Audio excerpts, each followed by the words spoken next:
Hello everyone, my name is Miyamoto. I'm doing a master's degree at the University of Kitakyushu, Japan. It is a pleasure to have this opportunity to speak to you, although I didn't get to come and join on-site presentation. Today, I'd like to talk about a new and prospective method to fabricate electrodes for SOFCs. As the title shows, we especially focused on the polar structure of anodes and also 3D printing technology.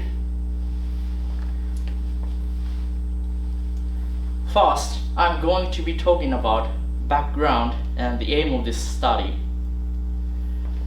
As you might know, expectations for SOFCs are increasing because of the high efficiency and less emissions of CO2 and other air pollutants such as NOx and SOx. In 2014, fuel cells for home use like in a farm started to be commercially available. Anodes of SOFCs have microstructure, which is very important for performance and durability sometimes. Therefore, it is necessary to optimize the microstructure of anodes. However, it is kind of difficult to control the polar structure of anodes with the conventional method. The conventional method, the wet process and sintering, make irregular porosity by heat treating the oxide nickel and YZ with performance. So in this study, we attempt to control the porosity and fabricate ideal anodes with 3D printing technology.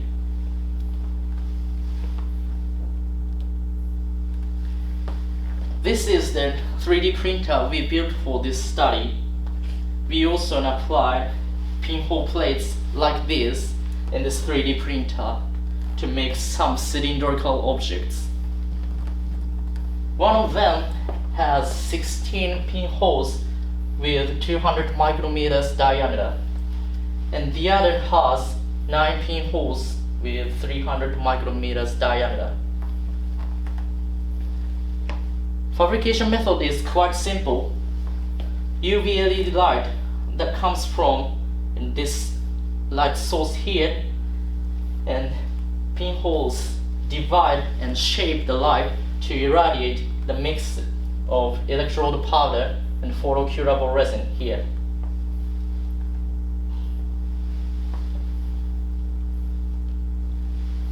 This is the details of experimental method.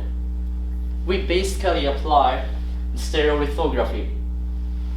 Using UV LED light and curing photocurable resin are the same as in stereolithography, but the major difference is that this fabrication method enables irradiation of multiple points at once. The first layer is fabricated under this stainless substrate, and the next layer is fabricated one after another. The substrate is moved upwards manually or automatically after each layer is fabricated. The wavelength of the light is 365 nanometers. The light source power is maximum of 540 milliwatts. Electrode material is a mix of oxide nickel and YZ, which is common for anodes for SOFC. Volume percentage of electrode powder is either 10% or 20%. The space between the substrate here and pinhole is an important factor to control the height of the objects. We call it clearance, and this term will be used again later in this presentation.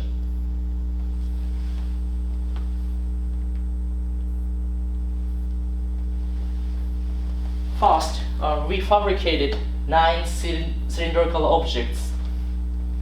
with 300 micrometers diameter pinholes under these conditions. You can see 9 cylindrical objects successfully formed. The average diameter is 291 micrometers and average height is 28 micrometers.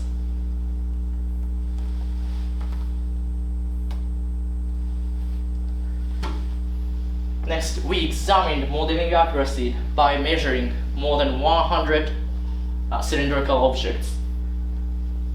These are the histograms of diameter and height respectively.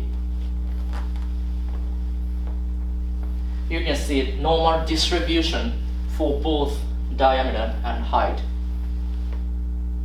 The average diameter is 297 micrometers and standard deviation for diameter is 21 micrometers. The average height is 24 micrometers and standard deviation for height is 6.3 micrometers.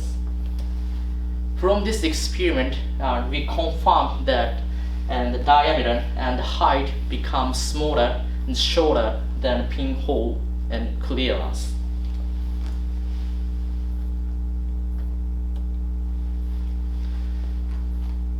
We also verified the cure condition by changing the light source power from 50% to 100% and irradiation time from 30 seconds to 240 seconds. And this graph shows the relation between light source power and irradiation time. And I have to mention that the graph in my paper was incorrect, and this is correct, and I'm sorry about that. And this graph indicates that we need at least 30 seconds with 100% power and 60 seconds with 90% power to form the objects. And this is a boundary that enables the formation.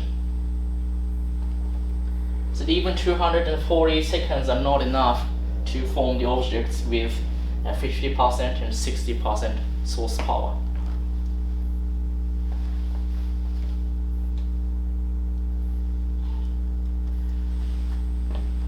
Next, we fabricated 6-layer objects.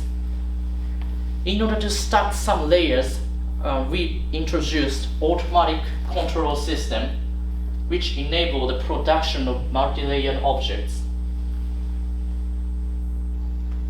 Irradiation time of each layer is only 40 seconds and 25 micrometer clearance was set except for the first layer, which is 40 micrometers. Each cylindrical object is stacked on 4 objects of lower layer. You can see pores were successfully formed between each cylindrical object and each layer.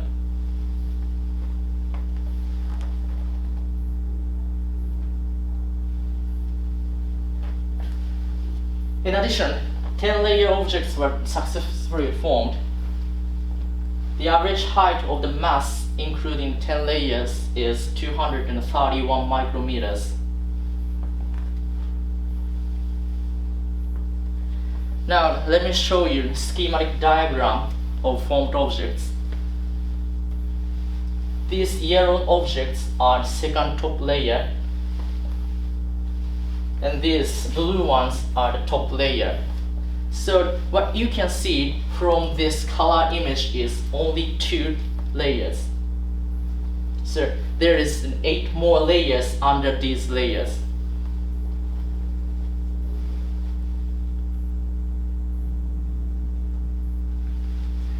Finally, the result of the observation of polar structure.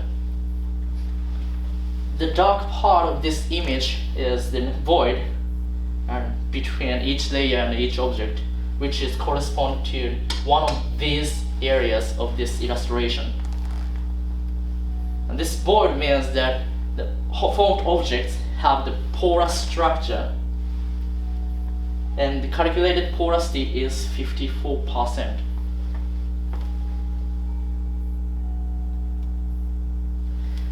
In conclusion, we introduced an alternative method with 3D printer and pinhole plates.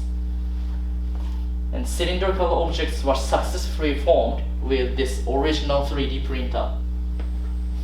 Also, automatic control enabled the fabrication of multi-layered objects, which made a mass with porous structure. From these results, we confirmed the usability of 3D printing technology for anode fabrication. So from now on, we are going to sinter the formed objects and examine the effects, especially the shrinkage of each object after sintering. That is the end of my presentation. Thank you for listening.